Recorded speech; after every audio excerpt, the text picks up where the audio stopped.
So now if you split the difference, say around 450-ish, what would be like the coolest neighborhood you could be in for around that area? Like a 3-bed, 2-bath house? It depends what you want, because you could get, I mean, a nice updated, like a nice house west of I-25, feel like you're in a smaller town, you know, because most of them are, you know, kind of older, not old, but yeah, like 80s. You can find some that are 90s, but a lot of them have been updated and fixed up. So you can get into a nice house in that price point if you're not looking for a huge house. And then you've got tall trees and, you know, older, you know, more mature vegetation around you, and you're right by the mountains, like hiking trails right there. And if you want to get a big house, you're going to spend more than that. Sure, sure. Now, are there any of those cool downtown area, the condos, anything like that? Could you get like into a 2-bedroom into those areas? Something smaller maybe, or talking for my hipster people that don't have kids yet? It'd be tough. You could get a single small, it depends. There are some, but it's going to be tough, especially anything newer that was built, like right downtown. However, you can get smaller single family that's a little farther out. Like I have a flip property right now that we're about to put on the market. I think it's like 1,100 square feet, 1,000 square feet, somewhere in there. Okay. 3-bedroom, 1-bath, totally redone, like quartz counters, like really nice, with the 2-car garage we put in the back. And that one we'll get like 350 for it. Okay. So you can still get, and it's kind of near the old North End, right by the Patty Jewett Golf Course. So it's not walking distance from downtown, but it's still in that old section near downtown. So obviously the closer you get to downtown, you're going to pay more money. Sure, but people can be in a nice situation. Oh yeah, 350. Yeah.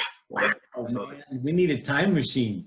Yeah. We're heading towards your prices though. Denver's already getting there. No, I know. So what are some of your up and coming areas? Some of the areas that you just were mentioning you're going to invest in that one area. What are some other up and coming areas that people can, dog ear and check out? Well, okay, so there's different ways, different definitions of up and coming. There's the investor idea of up and coming, and there's like the place to live idea of up and coming. Which one are you? Well, let's go with the place to live first. Let's go with people with kids. There's a good school, but we feel like it's going to appreciate a lot more, maybe more than some of the other areas. Yeah. West of I-25 always appreciates faster. It's just limited quantity. I mean, we're growing so fast. They're expecting over the next 5 years to put 150,000 more people just on the east side of town. Wow. So as that happens, obviously there's no more houses on the west side, no more land available on the west side of town. So that's just, I mean, that area is going to go up. Calling you right there. Yeah. And I get that phone rings way too much. So like you just think about any of the areas that is limited, people want to, and that people want to be near, and there's limited quantity of it, right? Downtown, Old Colorado City, west of I-25, like those are the areas that I think are going to appreciate faster. Now, there's still a lot of people, like we're building north and east. East is cheaper housing, not cheap by any means. They're nice houses, but it's cheaper than the ones being built on the north side of town. Sure. But north side of the town is the place to be. Like you're considered to be, I don't know, it's higher end. It's bougier, if you could use that word. Like it's everyone it's funny because everyone on our real estate team, as they've made more money, they've sort of moved north steadily. Okay. And that's kind of the way it is with everybody. Everyone starts out down south and sort of moves north. So that's the path to prosperity. Yeah, the District 20 schools are north of Woodman Road, and those are the number one. Higher. Yep. So moving on up. Yeah. Although I don't agree. I'm somebody who thinks that the schools aren't everything. Like it's a lot more, because we did a lot, like we've adopted 4 of our 5 out of local foster care. And so a lot of them had stuff they had to deal with. And like we needed schools that would work with us. But that in District 11 was amazing. District 11 spans a huge portion of Colorado Springs, and a massive range of income levels are in District 11. So that district really just depends on where you're at as to what that looks like. But they were super helpful with working with our kids and some of the issues they had and all that. Whereas District 20 was just some of their schools were just passing them through. Not even, I mean, when one of our kids was tested later and brought into more of like a homeschooling type program. When they were tested, they were at like a 5th and 6th grade level, and they were passing them through their junior year of high school. So they have all that. And there were certain schools that I won't name names, but that, I mean, crap, they were using addresses. Yeah, right. I mean, they were encouraging kids to like stay home on testing days. So it really, I'm telling you, all because the best school districts are rated the best, it doesn't mean you won't find something you like in District 49 or District 11, or like, oh, I'm just drawing a blank now. I'm totally drawing a blank on which district is in the Broadmoor area, but that area as well. It's not all, everyone talks about District 20. There's plenty of other, but that is part of the reason that the prices go up. Is District 20. I was going to talk about some, the job market. Job market's good there. Everybody's working. Yeah. Yeah. So I wanted to touch back before we go and talk about that charity work you're doing. How cool that you're doing that foster work and that you're doing work with your church. Talk about that real quick, if you don't mind. Yeah, that's a big deal for us. Like I got into real estate thinking, man, I just want to make 75 grand a year. Like, I'm happy. We grew up without much money. I mean, we were secondhand, Goodwill, all that kind of stuff growing up. So I didn't have these big, huge dreams of what we are now. Like, we'll close 400 transactions this year. And so, whoa, good for you. So, I mean, my dreams have grown. And part of the reason for that is you can do a lot of good with a lot of money. So if you make more money, you can do a lot of good with it. And foster care is like near and dear to my heart. And like I said, we have 1 biological and 4 adopted out of local foster care. And there's such a need for it. And so so our team is into it. Our team was actually babysitting for foster parents. We were doing that for a while. So we have 35 kids in my house, and my team would be in there babysitting and let these foster parents go on date nights, which they never get because it's hard to find people who watch kids that are really hard to deal with. And you got 5 kids or whatever, Yeah. That's not a layup to ask. Yeah. And our team put together $20,000 that we donated last year to Hope and Home, directly to Hope and Home, which is a foster care agency. Wow. That's nothing. Well, and every transaction we put money towards that from every transaction. And we're starting, like, I think I said this to you before, we're starting TJT, which is the Johnson team. TJT Cares. Yeah, TJT Cares, and that will be started up officially in 2020. So we'll be able to put all the money into that, and then we'll be able to have a lot more control over, what we do with it and where we put it. And we want to start doing things like everything from flying military spouses out to see their husbands or wives that are, serving our country, and or just like really, I think Ellen DeGeneres was doing it. I don't know if she's still doing it, but where she was finding people out in the community who had given their whole lives and now needed help. And so we would put it out there to people within our local community, like, who do you know? Give us their story, someone who really needs help now, but they've spent their whole life helping others, and be able to use that money to help them, or just whatever. There's a lot of stuff, like, it's crazy the number of suicides you see now. I'd love to be able to, I don't know where to start with that right now. It's why I volunteer in my church too, is because I care about the kids in this community.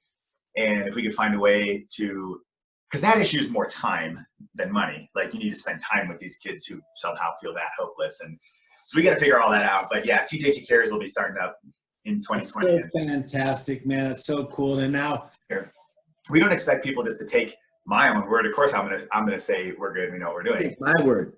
Yeah, we can take your word, but also take our clients' word. Like, if you go on Zillow, we have 700 and some reviews on Zillow, and I think we have 4 or 5 that are not 5-star on there out of 700, and we're at about 200 on Google. And you can go on there and see what people think. We take what our clients think of us very seriously, and taking care of our clients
know how to explain how seriously we take it, except for that, like we tell our agents, like you don't have to take every client, but but no matter what the price point, even if they're looking at $50,000 homes, which you don't have anymore, but we used to, like no matter if you decide to take them, you treat everyone like they're gold.